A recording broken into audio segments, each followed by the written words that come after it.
Kicker. Our main segment tonight, let's get into that.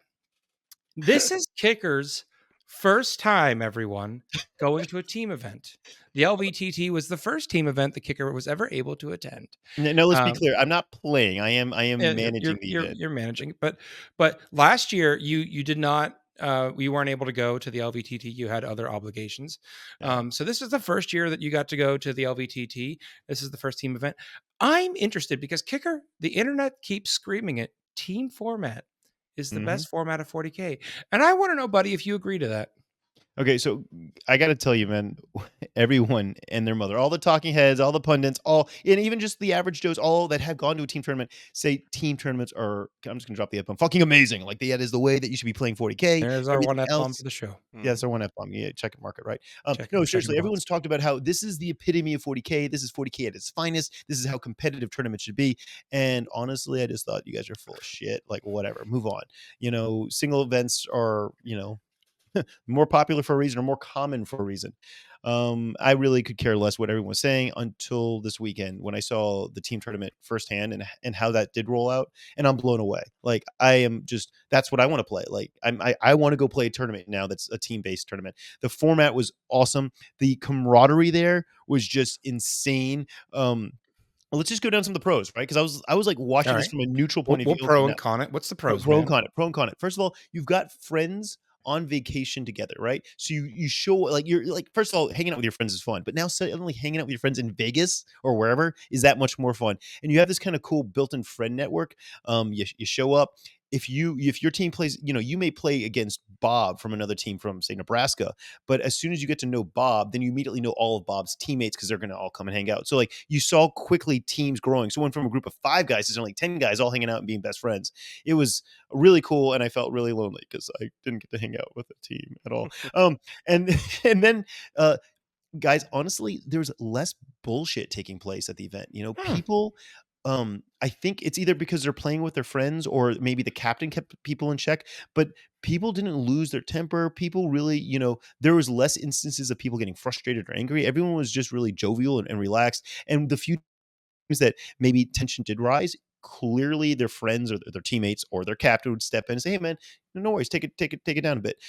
It was so good, in fact, that this event was like almost mundane from a management or even for the judges' point of view, because we got kind of to sit back and let everyone self-manage themselves. The other thing is that's really fun is I loved seeing people get to kind of pick their poison in terms of who they want to go against, or like I personally hate playing against Custodes. I know that no matter when I play against Custodes, I just get butthurt. I'm like, no, this is just not for me. Don't like it. No fun for me. And you could see that relieved a lot of people's pressure. They got to play, or at least try to dodge a lot of their matches that they just didn't want to play, whether they're not capable of winning or just not enjoyable. In general, people were just having more fun. The entire tournament was a competitive tournament. You had amazing players from around the country there. But people were just relaxed and having fun, and the entire atmosphere of the hall from Saturday all the way through the award ceremony was way more energetic and positive than I'd ever seen before.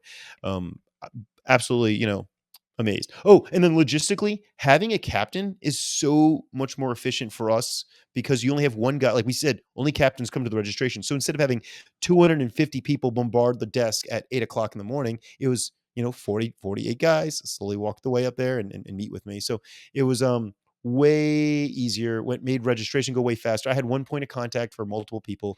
And the final pro, I had this in my notes. The final pro was uniforms. Come on, uniforms are awesome. You get to see people representing their colors.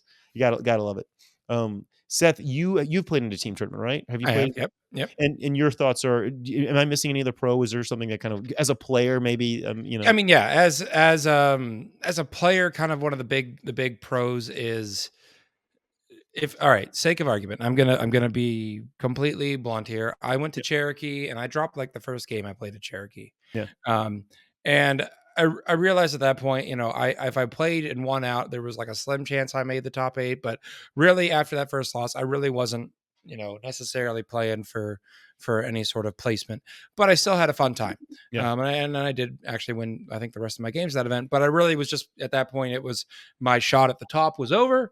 Now I'm just here having some fun. You lose a game a single game in a team event, that doesn't mean that your team lost. That means that you lost, and Yeah. your team can still win. And oftentimes with team events, there are a lot more draws, a lot more losses. So even if a team does lose or have a draw, it doesn't usually eliminate the team from a Yeah. podium position. A lot of times, it's the uncommon team that manages to run the gauntlet. So it gives you something to play for, and it keeps you invested in the event, regardless of if you took that one rough I loss. never thought about it from that Yeah, perspective, man. That's really solid stuff, really yeah. solid stuff. Yeah, I really do like that, and I mean, I guess it removes some of the pressure as well too. I mean, you're like, I mean, if you're trying to like win the whole event and you lose one game, you didn't just totally screw it up. Yeah. Do you think a captain's necessary? That's one thing I was trying to figure out because some teams, Oh yeah. like some of the Oh more, yeah. yeah, yeah, but some of the more professional teams that showed up at the Las Vegas team tournament had a captain. I know the guys from Utah. There was a couple teams from Utah, and Mario came by, and he was their team captain, jumping from table to table and hanging out, kind of Well, it's just team coach. anytime you're trying to manage a group of people, Yeah, you need one point of contact to distribute information. yeah, yeah, You need that one person it's responsible for communicating with the other team for the pairings process. yeah, You need that one person that was responsible for communicating with you, the event organizers. So it prevents miscommunications, and it makes a simpler, and you saw it. You saw a simpler, more efficient way of yeah. working with the groups of people than working with the individuals. Yeah, man, So I just feel like an idiot, or not an idiot. I guess I gotta apologize, even though I never verbalized this. I gotta like say, hey, like all the guys out there that have been talking about team events and how amazing they are and stuff, they're just not that common. So I'm like, whatever, they're not that big of a deal. But after seeing this and these mhm, these pros I just outlined, I mean, they're not only fun for players, but they were a lot easier and more enjoyable for us as the management, the organizer. So mhm. I hope to see more team events take place. I know throughout the weekend people were asking me, "Hey, when's the next Frontline Gaming team event?" In all transparency, guys, we definitely want to keep on trying to do team events. We're probably not going to do a team event at that same venue. We could probably try and do something same time frame, same location, same city, same Las Vegas. But we have not. I have not signed a contract yet for 2023 at that venue because there's just too many other options. Mhm. But I got to tell you, there were a few cons because you All can't right. just talk All right. about it, right? You can't just talk about the buzz, Yeah. and You got to yeah, learn something. Seth, you know me, guys, listening to long time listeners, I'm going to be pretty direct with you guys. So a few cons here. Um, I noticed this happened the day before. I had already landed in Vegas. Like I was already there, and people I had one, two, three teams all of a sudden like spastically reaching out to me. We need a backup, backup. We need a backup now. If one guy drops, in at least the Frontline gaming circuit or way that we're going to run it, you can still play in the team tournament, but you're just going to get a zero, for one of your 5 games, which obviously Mhm. is not good. So you kind of do need Makes it a 5 lot players. harder to win the round. A lot harder to win the round. So there's that added pressure. I would recommend that every team has a backup in case, Yeah. so if you have a 5-man team, Yeah. you have that 6-man ready to go in case something happens. Yeah, and a lot of teams will do that in the form of a coach, Yeah. which is someone that's just kind of running around, kind of helping with logistics while you're playing, but they're also that person that can step in, Yeah. and play if you need to. Because yeah, if it's me, you, and sake of argument, Dickie and Val and we'll say John Cornell's joining us, and the 5 of us are going to an event, and one of us as a singles event, one of us can't make it. Well, maybe besides splitting the cost of a hotel room a little differently, it's not going to Yeah. really stop us from going. But if the 5 of us are a team and one of us drops, yeah, that really can impact a Yeah. group's weekend. So Yeah. have some plans like that. Have a mercenary list. Yeah. A lot of We um, a lot of events, people will post up saying, "Hey, if you need a spare." In fact, that's what I did going up to ATC like 2 weeks before I found out I could go, and so I just reached out to a few groups saying, "Hey, if you end up needing a person because someone drops, let me know." And that's ended up how I got on a team. Yeah, fortunately, this event was in Las Vegas, and guess who's in Las Vegas? Frontline Gaming's headquarters, and a few of our employees, Leo and Jake, were able to reach out to the local, game stores and Yeah. communities and say, "Hey, we need players tomorrow who can join," and we were able to fill up those teams, which is really cool. So all the teams had their full roster of Nice. players. Um, but one thing that unfortunately was unavoidable was having an uneven number of teams as a whole at the event. So normally, Yeah. if you have 57 people playing, you're going to have one guy not play. But suddenly now we had 5 people not playing. We had an odd number. So there was always a team kind of just, a team of 5 guys just sticking around, not getting to play. And I felt really bad for them. Of course, they could play themselves, but we couldn't. We could have found one or two people to play them, but we couldn't have Mhm. found a whole other team. So that's a Yeah, little and that's rough. again, a function of a team. You have an uneven number of player, but a singles event, you have one person that gets a Yeah. bye. Now you have an uneven number of teams, you get 5 people. So yeah. Yeah. And so I was so weird. I'm sitting here at the registration desk, and like round two is kicked off, and all of a sudden like five guys are just like hanging out talking with me. I'm like, you guys should be playing. Like I felt bad, like what's going on, and they explain, and I really felt bad. And I'm like, yeah, I don't know. So you got him some Yeah. Panda Express, right? Yeah, I got him some Panda Express. Yes, there was Panda Express directly below the hall, and I can tell you, Panda Express is mighty fine cuisine. Although, as Seth delicately put it, it gives you was it the panda farts? Yeah, Yes. yes, I definitely experienced the panda farts throughout the weekend. But whatever, let's go let's go on. Oh, the other thing is team events are time consuming. I know this sounds stupid, but we're already at these halls all day long, and to add in more time so that you can do the pairing Yep, in process between rounds. Yep. makes the day a long day. Yeah, So there's it two does. solutions. Do you make it a 2-round day, right? Or do you keep it a 3-round day and just accept that it's gonna be a longer day? What do you think, Seth? I I think it depends a lot on where your venue is. If you're out in the boondocks and there's nothing nearby, 2 round events sound or 2 days, 2 rounds in a day sounds a lot better so that we can make it Yeah, back to where we're staying and get some food. But if you're at a venue that your hotel's attached and you have food nearby, a 3 rounder isn't bad because you can still walk to dinner and then walk back to your hotel room. So I think venue really makes the deciding factor for me there. yeah, yeah, yeah. That's And something we that have we in chat yeah. from the beloved Tamagotchi Express that Panda Farts is the best team name ever. So I think when Frontline Gaming forms a 5-man team to go compete on the team circuit, it shall be Team Panda Farts. I am on board. Seth, if you ever are looking to form a And our team, custom objectives will feature a flatulent panda. I love it. I love it. I mean, I've got the custom logo already figured Hidden, out. right? It'll go Yeah. great in an objective marker. Yes. Thank you, Tamagotchi. It'll have to be an We can entirely Nurgle themed team, I think, though. we can form a team. I love this. I love this so much.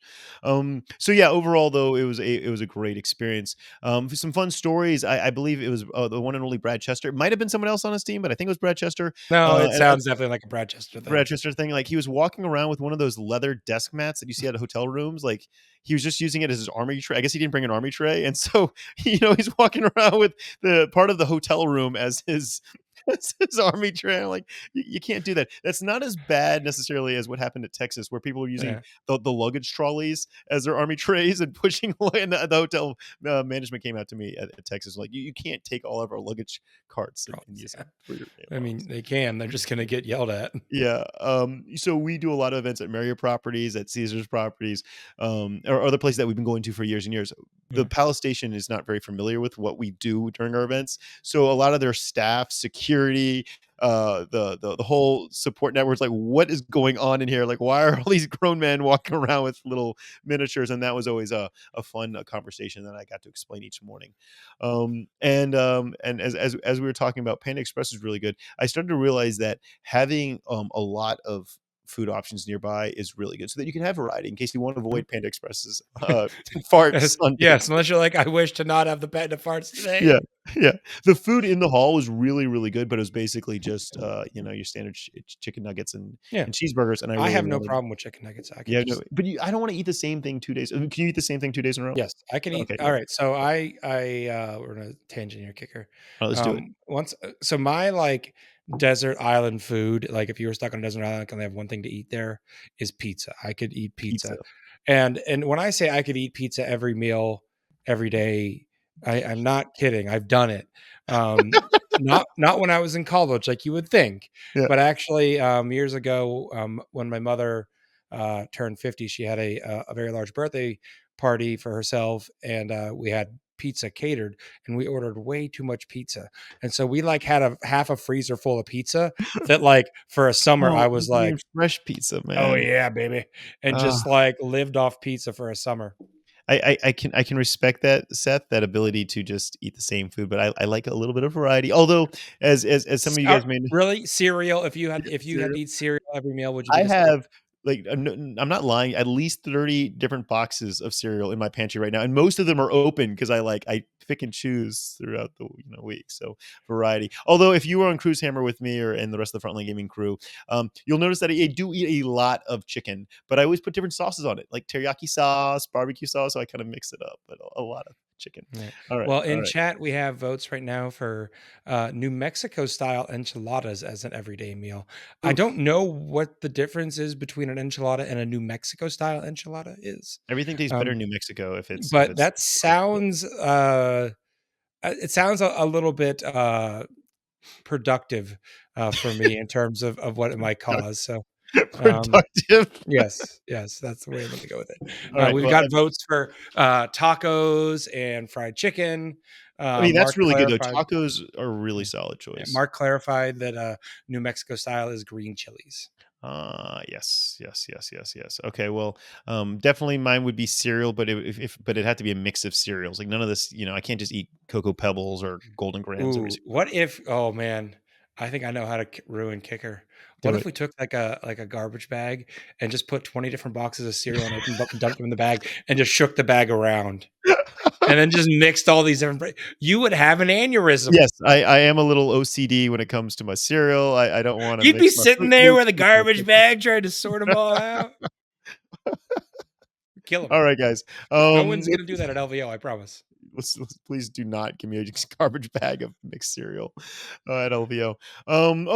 So I do want to wrap up our talk about a Las Vegas team tournament. Basically, about like I had mentioned earlier, but how nice it was that there was basically no drama, not a single red card at this event. Nice.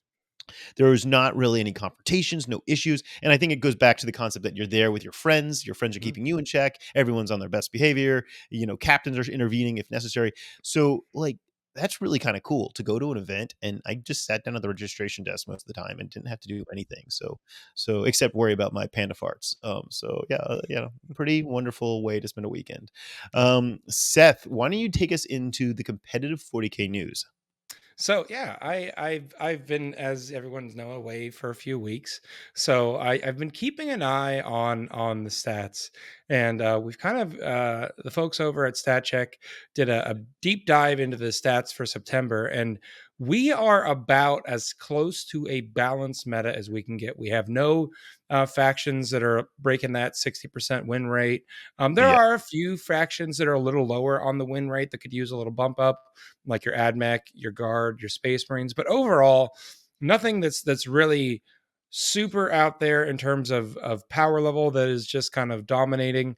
Um, Yeah, I think that I know, if you're Dickie. I watching know. our show right now, Dickie there put it some looks like photos up in the background. does We look like Botane to the me. balanced data slate is rumored to be very soon. I've been hearing as soon as tomorrow. Um, but yeah, there is the we'll call it 100-pound space dwarf in the room that we all need to talk about. The Votan rules are very, very strong, and they're on the horizon. Um, we it's Hey, no Seth, secret. can we just because we don't have tournament data yet, Mhm. that they're like do you think that they're actually overpowered, or do you think it's just, the sky is falling people right now? Like, do you think this is actually a I've problem? I've played about a half dozen games with them myself. I have observed a fair number of other games. I certainly any army can be built and played in a fashion that does not feel overpowered. I Yeah. think that's certainly you could have someone that plays a softer Votan list in a either in list construction or in style of play that makes it feel like you got a game.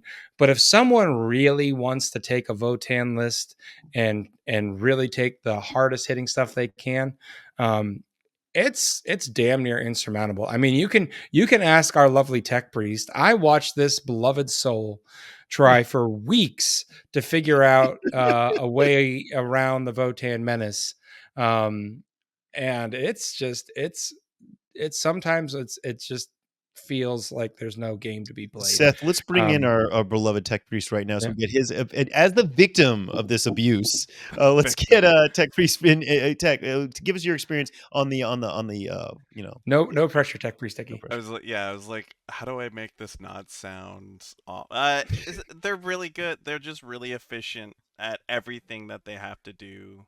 in the game. The Yeah. grudge tokens are like super hard to deal with. Mhm. They they shoot really well. They have lots of guns, and they have a really great melee threat with Mhm. berserkers, as someone said Yeah. in chat. So Yeah.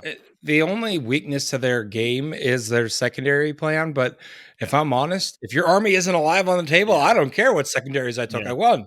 Yeah, You beam know, weapons are a thing. Like beam, you yeah, have to plan for beam weapons, so you beams have are to very make strong. sure you're not Yeah. behind other But things. And yeah, can we? Because I'm really curious, purely for selfish reasons. Mm. Can a decent player basically just outmaneuver the beam weapons?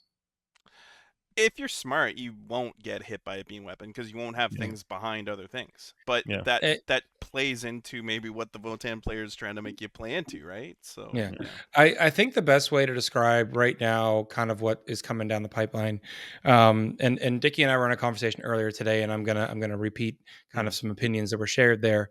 Right now, and I'm not saying that Votan is stronger or weaker than released Drukari, but the gap between Drukari when it came out, and I mean full unnerved Drukari, Skill gap or liquefier spam, the gap between them and the next level down army, that gap is about the gap we're looking at right now with Votan coming out without how everything sits currently in the meta. okay. It's going to be a pretty big step for someone to overcome. You can have certainly some top tier players find a way to do it, but it is not going to be easy. So I am optimistic with the data slate coming that we might see some of those lower win yeah, rate fractions get a bump up. yep, I certainly think that is doable for them.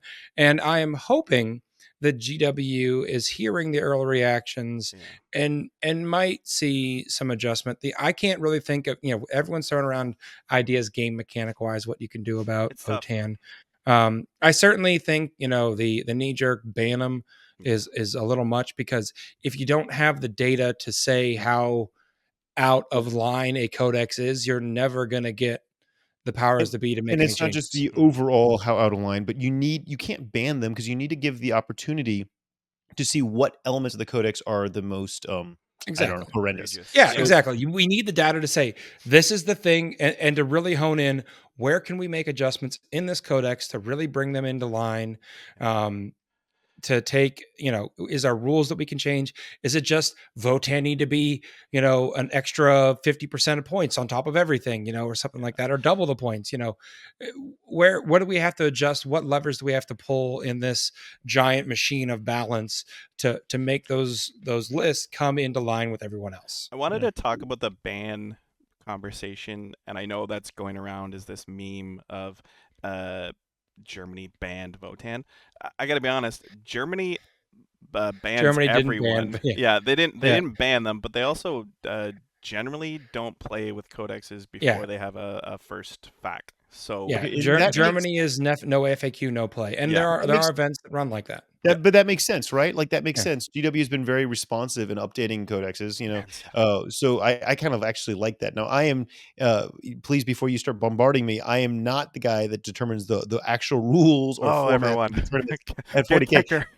So don't email me that. Like yeah, that's our head judges. But personally, I really like the idea of give it time for the codex to get a little bit more It's so refined. hard. Like you want people to play with their toys. Like, Yeah. you know what I mean? Like you just built a yeah. brand new army. You just painted a brand new I army. You have a want people to friend play. that named Panzer that he's been on the squats train Mm, for since the rumors started a few years ago. He's yeah. been super hyped, and it was really sad to see that when the army came out and it was as strong as it was, that his drive to jump in and play that army was kind of kicked in Yeah. the pants, and he didn't feel like doing it anymore because he was like, yes, There's it's been not fun to play. there's been people that have like not bought Votan because of this, and Yeah. Yeah, that's a weird kind of oh, they're too strong. I don't want to buy them. Yeah. Is a weird thought, and yeah, yeah, I don't think we've ever kind of run into that before. Yeah, and it's a shame because I mean, like the models are gorgeous. Yeah, It's a fun fact, like it's a yeah. fun concept of a faction. And it's Let's always just cool to have a new faction join the game. Like yeah. that's always going to put something new on the table that we haven't seen before. so I'm sure that they'll be getting refined a little bit in the near Yeah. future. Like, We does it suck that we're going to have to suffer with an unbalanced codex for a bit to Yeah. get the data to say what needs to be changed? Yeah, but if we don't get the data, we don't know what to do.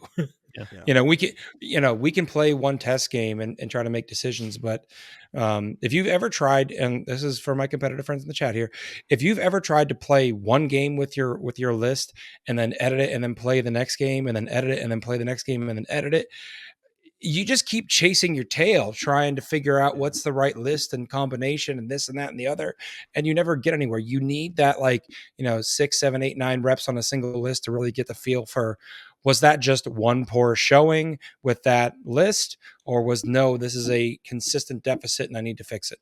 Yeah.